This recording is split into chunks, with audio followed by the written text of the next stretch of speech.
Summer వచ్చిందంటే చాలు సంవత్సరం మొత్తం నిల్వ ఉండేలా అప్పడాలు, వడియాలు, పచ్చళ్ళు వేసుకుంటాం. నేను ఈరోజు పెద్దవాళ్ళ దగ్గర నుంచి పిల్లల వరకు చాలా ఇష్టంగా తినే సగ్గుబియ్యం వడియాలు ఎలా చేయాలో ఈ వీడియోలో కరెక్ట్ కొలతలతో ఎవరైనా ఈజీగా ప్రిపేర్ చేసేటట్టు ఈ వీడియోలో చెప్తాను. Hi friends, welcome to Joya's kitchen. Video మొత్తం స్కిప్ చేయకుండా చూడండి, అప్పుడే అర్థమవుతుంది. నేను చెప్పే కొలతలతో చేస్తే కరకల్లాడుతూ చాలా రుచిగా ఉంటాయి. చేయడం కూడా చాలా సింపుల్, తక్కువ టైంలో ఫాస్ట్గా వేసేయవచ్చు. ఇంకా వీడియో స్టార్ట్ చేద్దాం. సగ్గుబియ్యం వడియాలు వేయడానికి ముందు మీరు మెజర్మెంట్ కోసం కప్పు కానీ గ్లాస్ కానీ తీసుకోండి. నేను గ్లాస్ తీసుకున్నాను. ఈ గ్లాస్తో సగం గ్లాసు సగ్గుబియ్యం తీసుకున్నాను. అదే గ్లాస్తో గ్లాస్ నిండా బియ్యం తీసుకున్నాను. ఈ బియ్యం ఇంట్లో యూస్ చేసే బియ్యమే. దీన్ని ఇప్పుడు 2 సార్లు క్లీన్ చేసుకొని నైట్ మొత్తం నానబెట్టుకోవాలి. మీకు టైం తక్కువ ఉంటే 5 అవర్స్ నానినా సరిపోతుంది. ఇప్పుడు గ్యాస్ ఆన్ చేసి గిన్నె పెట్టుకుందాం. ఏ గ్లాస్తో మెజర్ చేసుకున్నామో అదే గ్లాస్తో 4 గ్లాసుల వాటర్ వేసుకోవాలి. ఇప్పుడు గ్యాస్ని హై ఫ్లేమ్ మీద పెట్టి వాటర్ వేడయ్యేంత వరకు బాయిల్ చేసుకోవాలి. వాటర్ వేడయ్యాక దీంట్లో మేము నైట్ నానబెట్టుకున్న సగ్గు బియ్యాన్ని వాటర్ తీసి దీంట్లో వేసేయాలి. దీన్ని ఓసారి కలుపుకొని ఇప్పుడు గ్యాస్ని హై ఫ్లేమ్ మీద పెట్టి సగ్గు బియ్యం ఉడికేంత వరకు మూత పెట్టి 10 నిమిషాలు వండుకోవాలి.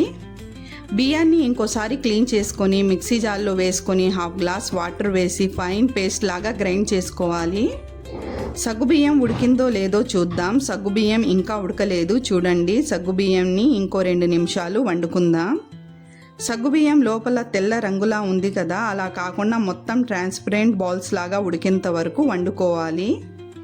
బియ్యాన్ని మెత్తగా ఫైన్ పేస్ట్ లాగా గ్రైండ్ చేసుకోవాలి. కన్సిస్టెన్సీ అనేది ఇలా ఉండాలి. ఇలా ఉంటే మీకు కరెక్ట్గా సరిపోతుంది.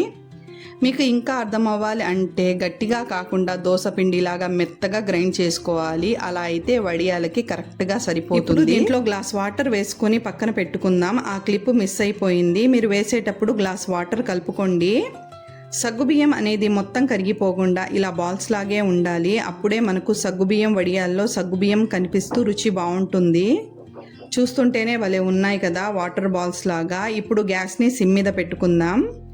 వడియాల్లో వేసుకోవడానికి 4 పచ్చిమిర్చి, కొంచెం అల్లం కచ్చాబచ్చా గ్రైండ్ చేసుకుందాం. మేము చేసే క్వాంటిటీకి ఇవైతే సరిపోతాయి. మీరు చేసే వడియాల్ని బట్టి ఎక్కువ తక్కువ చేసుకోండి. దీన్ని పక్కన పెట్టుకుందాం. ఇప్పుడు సగ్గుబియ్యం గంజిలో మేము గ్రైండ్ చేసి పెట్టుకున్న బియ్య పేస్ట్ని వేసుకుందాం. స్పూన్తో కలుపుతూనే వేసుకోవాలి, లేకపోతే గడ్డలు కట్టేస్తుంది. అందుకని కలుపుతూనే వేసుకోండి. గ్యాస్ని సిమ్ మీద పెట్టి స్పూన్తో కలుపుతూ ఈ ప్రాసెస్ మొత్తం చేయాలి. 2 గ్లాసుల వాటర్ వేసుకుని గ్యాస్ని సిమ్ మీద పెట్టి స్పూన్తో కలుపుతూనే 5 నిమిషాలు వండుకోవాలి. కన్సిస్టెన్సీ అనేది ఇలా ఉండాలి. ఇలా ఉంటే కరెక్ట్గా సరిపోతుంది. థిక్గా ఉండకూడదు. వడియాలకి ఇలా జారుతూనే కన్సిస్టెన్సీ ఇలా ఉంటే పర్ఫెక్ట్గా సరిపోతుంది. అందుకని వాటర్ కొంచెం కావాలంటే వేసుకోండి గట్టిగా ఉంటే. 5 నిమిషాల తర్వాత దీంట్లో టేస్ట్కి తగ్గట్టుగా ఉప్పు వేసుకోవాలి. నేను కళ్ళు ఉప్పు వేసాను, మీరు సాల్ట్ అయినా వేసుకోవచ్చు. కలుపుతూనే ఉండాలి. కాస్త ఆగిన గడ్డలు కట్టేసిద్ది. అందుకని 2 ఉంటే వడియాలకి హెల్ప్ఫుల్గా ఉంటుంది. దీన్ని ఓసారి కలుపుకొని కచ్చాబచ్చాగా దంచుకున్న అల్లం పచ్చిమిర్చి వేసుకొని మొత్తం కలిసేటట్టుగా కలుపుకోవాలి. దీన్ని మొత్తం కలుపుకొని దీంట్లో 3 స్పూన్ల జీలకర్ర కూడా వేసి ఓసారి కలిపి గ్యాస్ ఆఫ్ చేసుకోవాలి. ఎండ ఎక్కువ పడే చోట ఒక పాత చీరను పరిచి మేము రెడీ చేసుకున్న వడియాల గంజిని గరిట సహాయంతో మీకు ఏ సైజులో కావాలంటే ఆ సైజులో వేసుకోండి. మేము గ్యాస్ ఆఫ్ చేసిన వెంటనే వేసుకోవాలి. చల్లబడిన తర్వాత గంజి వేసుకుంటే గట్టిపడిపోతుంది. అందుకని వేడిగా ఉన్నప్పుడే వేసేయండి వడియాలని.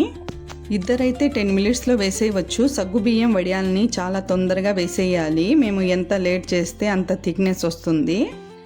గరిటతో అలా వేసి కొంచెం స్ప్రెడ్ చేసినట్టు చేస్తే చాలు, సరిపోతుంది. కన్సిస్టెన్సీ అనేది చూడండి, జారుతూ ఇలా ఉంటే సరిపోతుంది. నేను వేసిన క్వాంటిటీకి 1/2 చీర వరకు అయ్యింది. దీన్ని రోజు మొత్తం ఎండలో ఆరబెట్టుకోవాలి. ఒక్క రోజులోనే డ్రై అయిపోతాయి. చూడండి, నాకైతే ఇన్ని వడియాలు అయ్యాయి. ఇవి డ్రై అయిన తర్వాత చూపిస్తాను. వడియాలు వేయడం అయిపోయింది, ఎండిన తర్వాత చూద్దాం. చూడండి, మేము వేసిన వడియాలు ఎంత చక్కగా ఎండిపోయాయో. ఒక్క రోజులోనే డ్రై అయిపోయాయి. చూస్తుంటేనే అర్థమవుతుంది కదా. దీన్ని ఇప్పుడు తీసేద్దాం. నేను ఎలా తీస్తున్నానో చూడండి, చేత్తో ఇదే విధంగా మొత్తం వడియాల్ని తీసేయాలి. ఎంత ఈజీగా వచ్చేస్తున్నాయో చూడండి. ఇదే విధంగా మొత్తం వడియాల్ని తీసేయాలి. ఒకవేళ సరిగ్గా రావటం లేదు అనుకుంటే కొంచెం తడి చేసి తీసేయండి, ఈజీగా వచ్చేస్తాయి. సరిగ్గా ఆరలేదు అనుకుంటే మీరు 2 రోజులు ఎండబెట్టుకోండి. అక్కడక్కడ కొంచెం తడిగా ఉన్నాయి అనిపిస్తే మొత్తం తీసేసి 1 అవర్ 2 అవర్ ఎండలో ఆరబెట్టుకోండి, ఎండిపోతాయి. నేను వేసిన వడియాలు అక్కడక్కడ కొంచెం తడిగా ఉన్నాయి, అందుకని మొత్తం తీసేసి 2 అవర్స్ ఎండబెట్టుకున్నాను. 2 అవర్స్ తర్వాత చూడండి చక్కగా ఎండిపోయాయి. చాలా క్లీన్గా క్రాక్స్ లేకుండా చక్కగా వడియాలు వచ్చాయి కదా. ఇది ఎవరైనా ఈజీగా వేయొచ్చు. దీని ప్రాసెస్ కూడా చాలా సింపుల్. నేను చెప్పింది మీకు అర్థమైంది అనుకుంటున్నాను. దీన్ని ఫ్రై చేసి చూపిస్తాను. ఈవినింగ్ స్నాక్స్ కింద మా పిల్లలకి ఫ్రై చేసి ఇస్తే చాలా ఇష్టంగా తింటారు. మా పిల్లలకైతే సగ్గుబియ్యం వడియాలంటే చాలా ఇష్టము.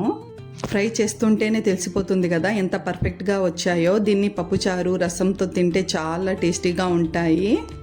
చూశారు కదా నేను చేసిన కరకరలాడే సగ్గుబియ్యం వడియాలు. మీకు నచ్చితే నా ఛానల్ని సబ్స్క్రైబ్ చేసుకోండి, లైక్ అండ్ షేర్ చేయడం మర్చిపోకండి ఫ్రెండ్స్. Okay friends, bye.